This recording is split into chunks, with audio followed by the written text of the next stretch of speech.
So welcome back, my dear student. This is chapter 2 today. We're going to talk about some points about the culture, the identification of the culture. We handled in the last lecture, what do we mean by the diversity? And what do we mean, why is the diversity is very important? What will affect the diversity? We have primary resources or reasons for diversity, and we have secondary reasons. And we said we can change and we can affect the secondary reasons for this diversity. Today we are going to talk about another topic, a new topic about the in the culture itself.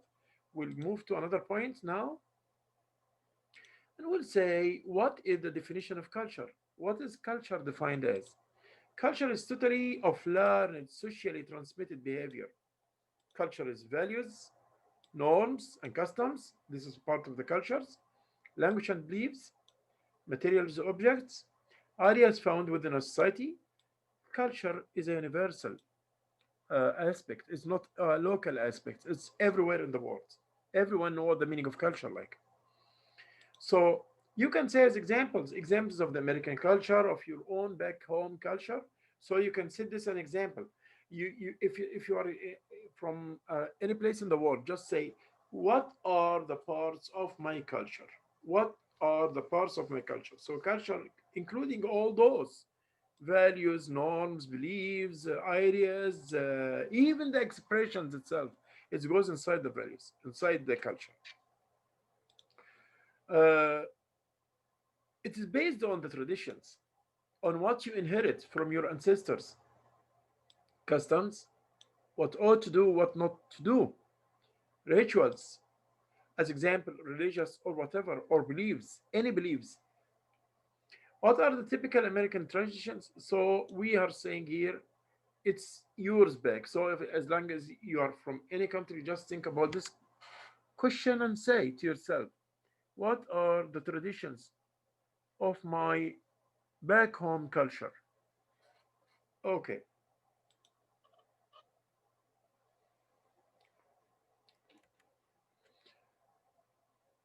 In culture, we have material concepts. Material concepts. What are the material concepts of culture? Culture is easily divided into material and non-material concepts. So we can say we have material concepts of culture and non-material concepts for culture. So material culture includes weapons, machines, eating, jewelry, arts, hairstyle, clothing uniform. Materials means it's tangible, which means that you can touch it with your hand. You can hold it with your hand. This is the meaning of it, right? Okay. So these are the tangible parts of the culture, which is you can touch it, you can feel it, you can hold it with your hands.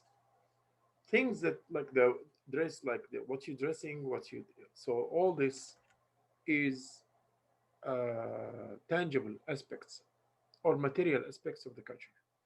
The non-material aspects of the culture is including the language. This we cannot hold with our hands, the gestures, the movements, your body language, gestures, how we move, how we act, the eye contact or whatever, values, your beliefs, your rules or your norms, rules of life.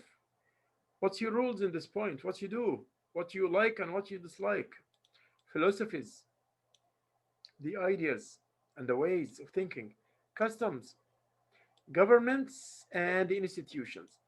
And I will show you that we saw in some videos that the elements of culture may become like seven, some divided into four elements of culture, some divided for five elements of culture, and some divided to seven and eight elements of culture. So that means we have a lot of them.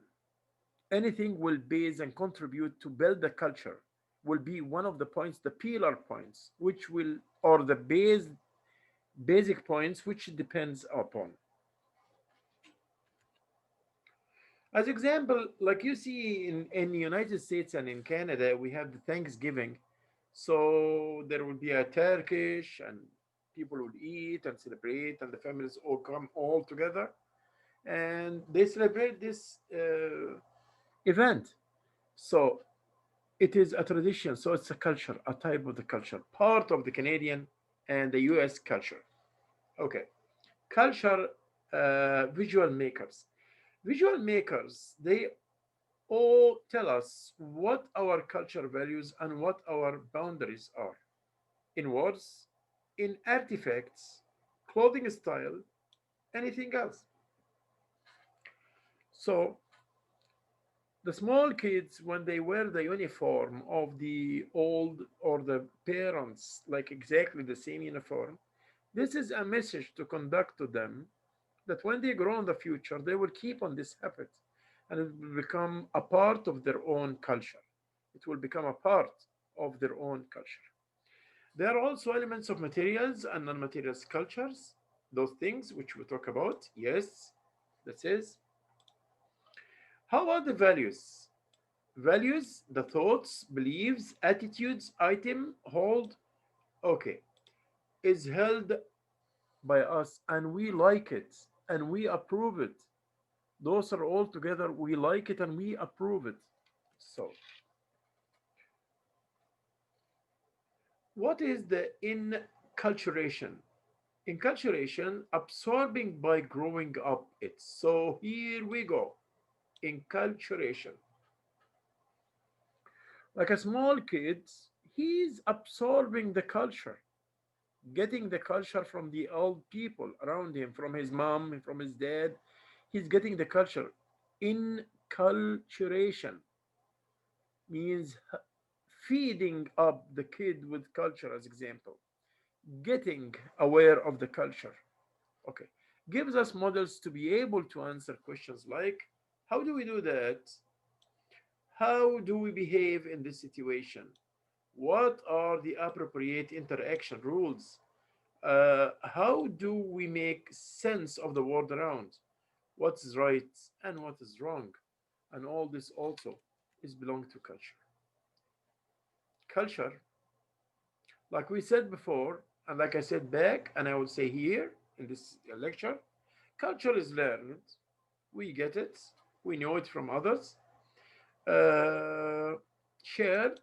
We share it with the other people inside the group. When we said to have a group is to have a culture, and to have a culture is to have a group, to be within a group.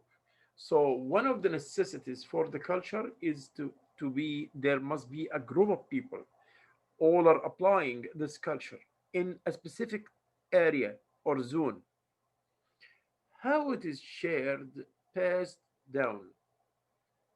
Yeah, will talk about the theory of diffusion, and we will know that the culture is reproduced, means it's transmitted from one generation to another generation.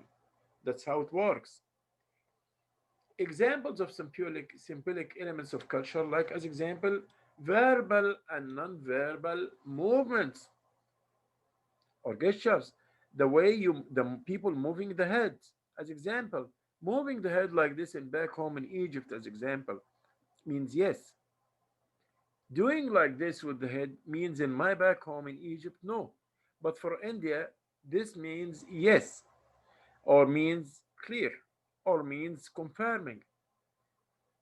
People, non-verbal communication differ from a place to a place, and the movements of the hands, the motions of the hands, is different from place to place. You can watch videos on this on the YouTube, and you will see a lot of videos which is telling you about the difference in motions.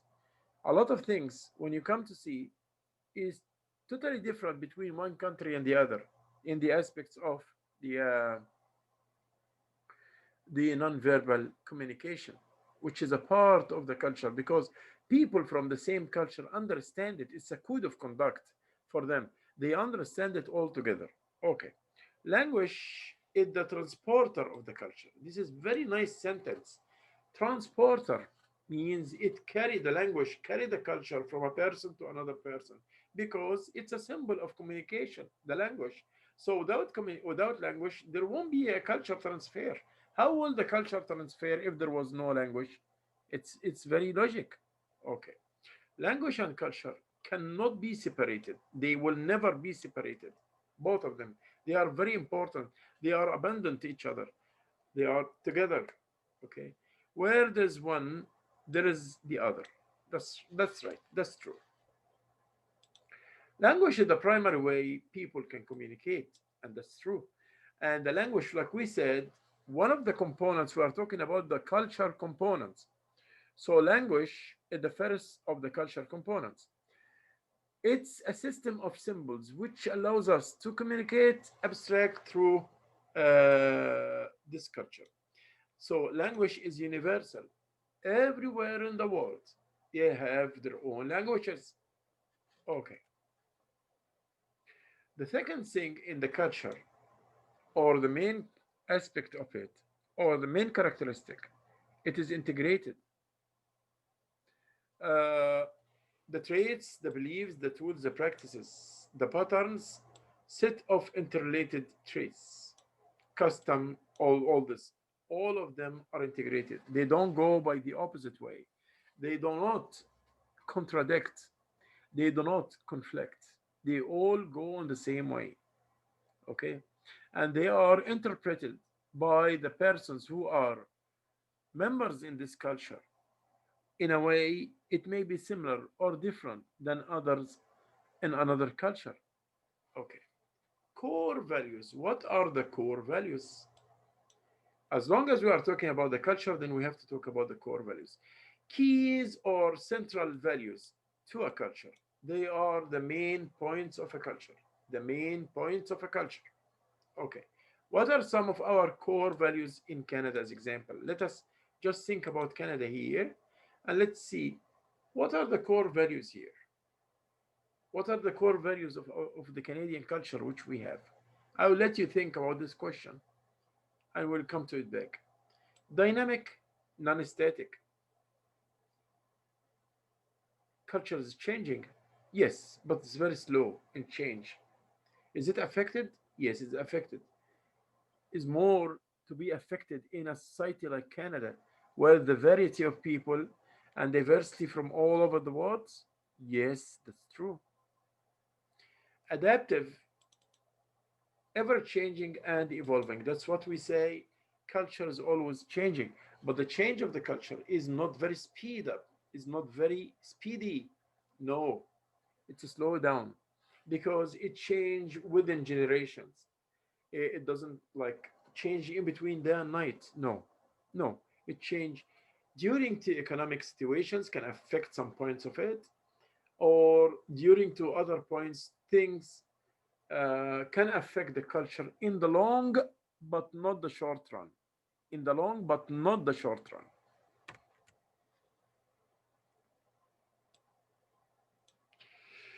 Uh, let's say, do we have differences between the ideal culture and the real culture? If there is an ideal culture and there is a real culture, can we just check out if there is differences between them or no? Let's go for these differences, if any. And I just want to check the internet for this point. The differences between the ideal culture and the real culture.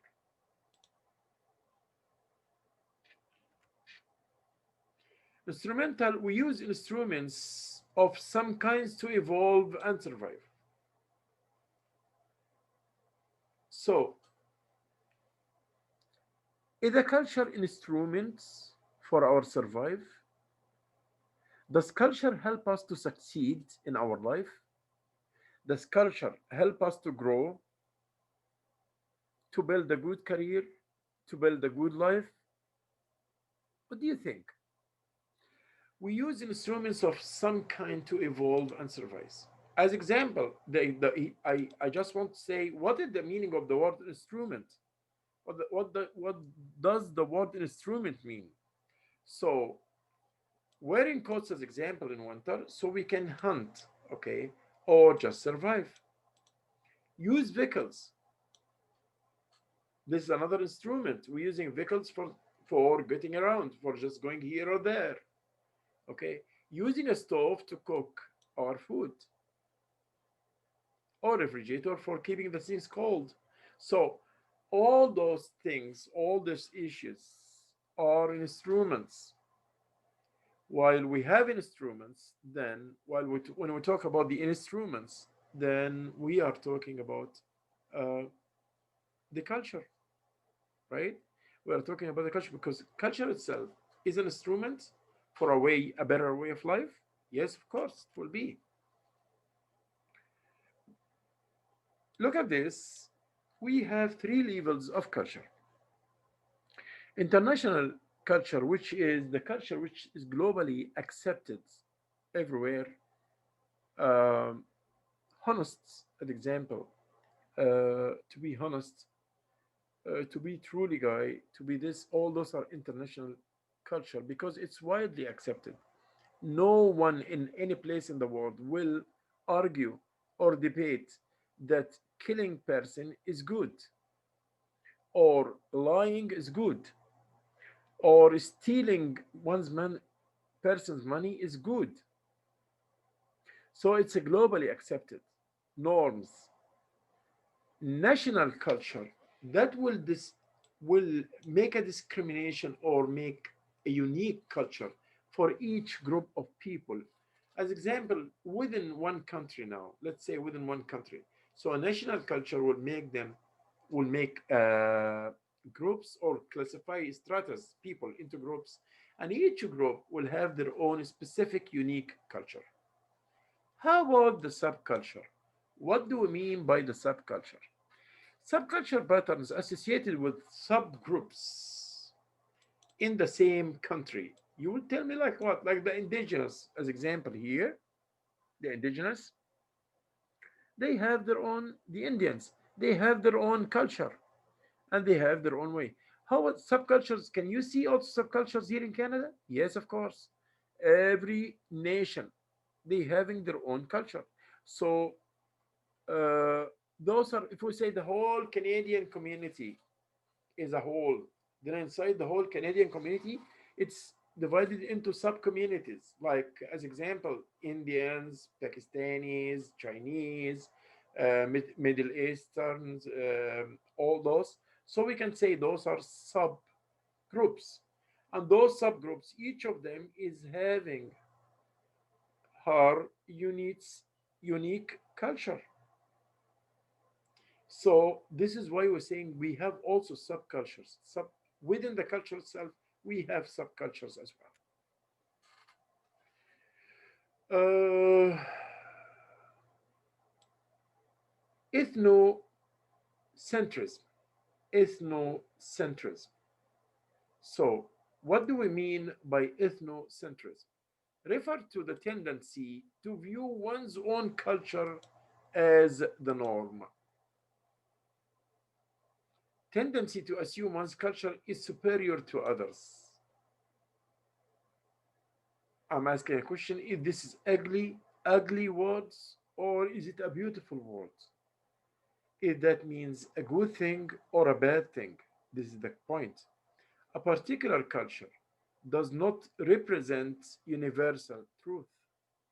No.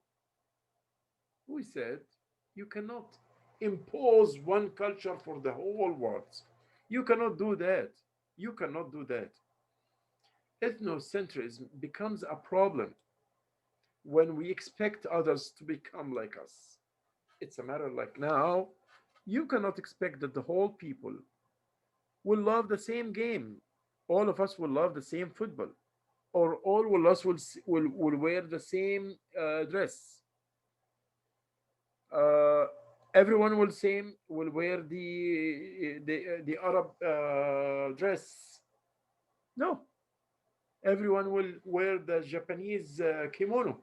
No, no, it's not acceptable. It's not. So you cannot say that you can impose one culture on the whole world. It's impossible to do that. It's very impossible to do that. But we say there are some points which are globally accepted. It's a globally accepted, and one of those points which is globally accepted is like the traits which the people used to know, the characteristics, the norms, the values, the positive values for all the mankind. Like as example, to be honest, not to tell lies. All this you can say, yeah, globally accepted. But you can say also this is a global culture. You cannot say the word it's a global culture. You cannot say that.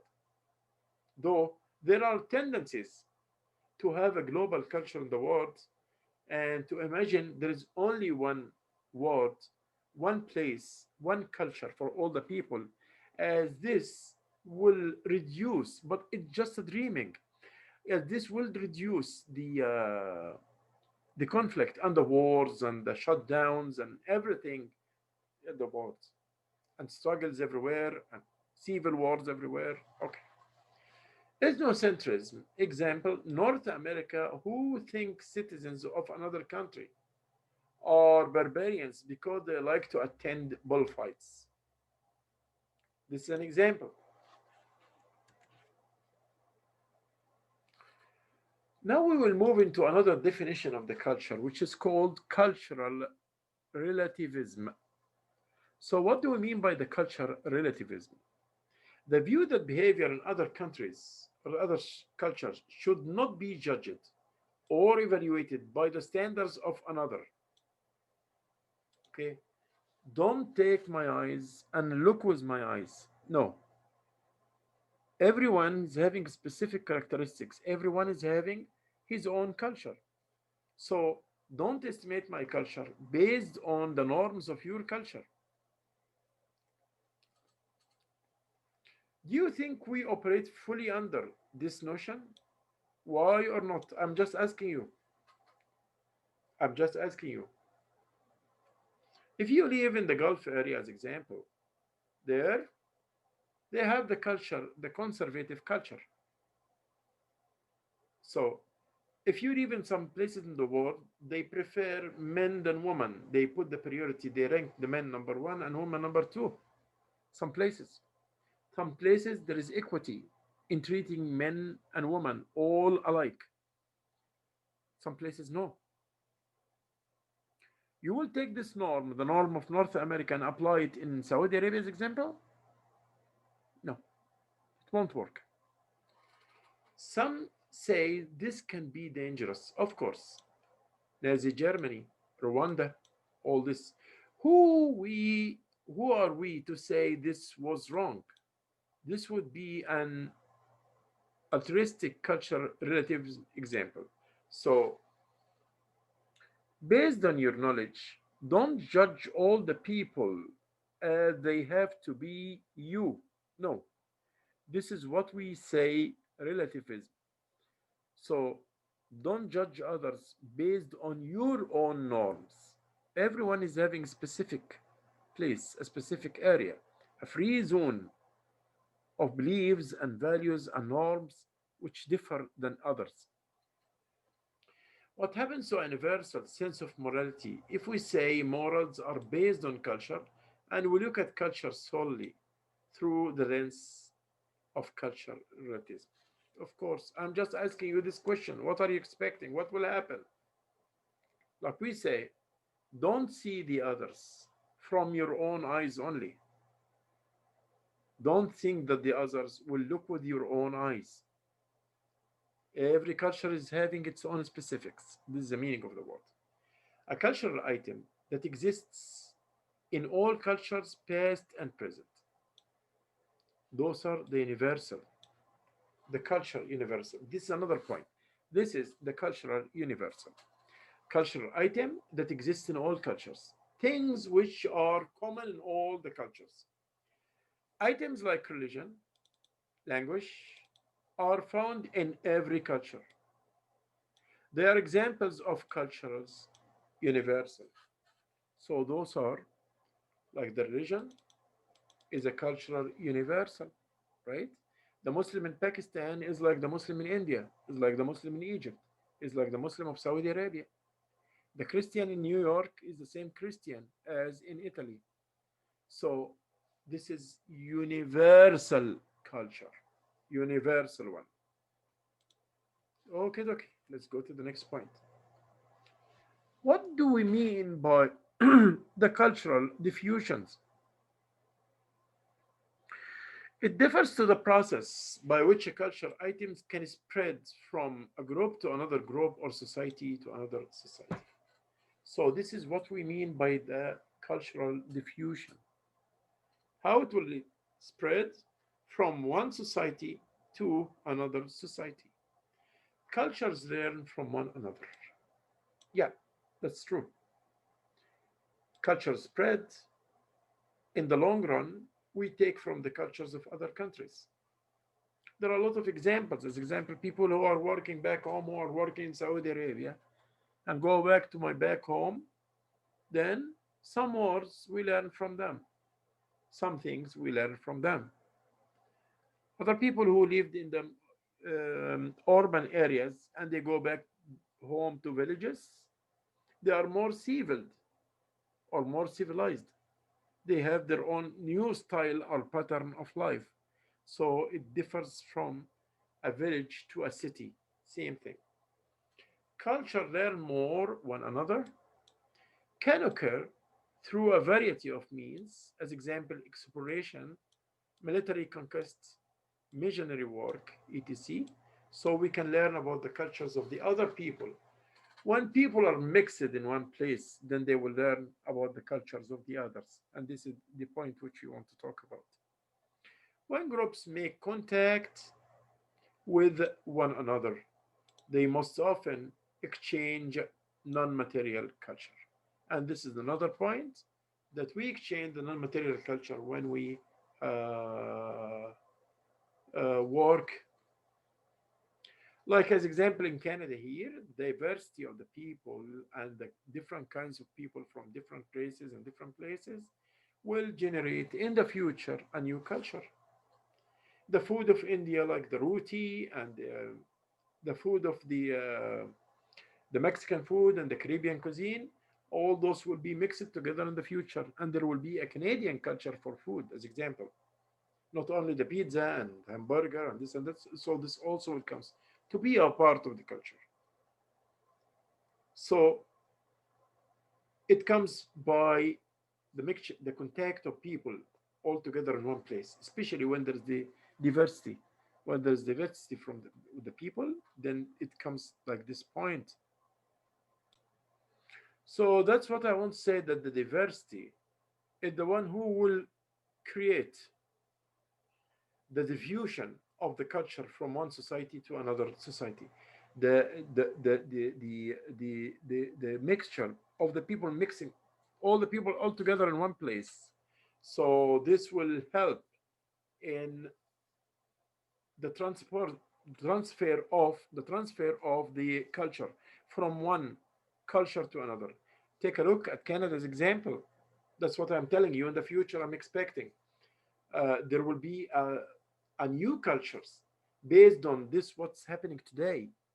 The mix of cultures in this society will might create in the future a new culture which will be specific, a Canadian unique specific culture. Even though there is a Canadian culture now, but I'm saying in the future there will be updating for this Canadian culture.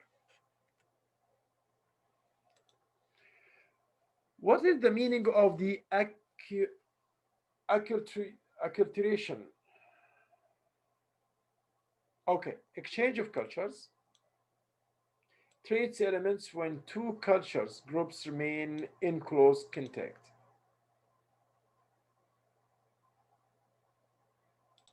So acculturation, and I'm saying the word again, acculturation will happen when there is exchange of cultures in between two groups of people. They have a close contact. So can you give examples for acculturation from Canada? Can you give examples about the Canadian society if there is acculturation or no?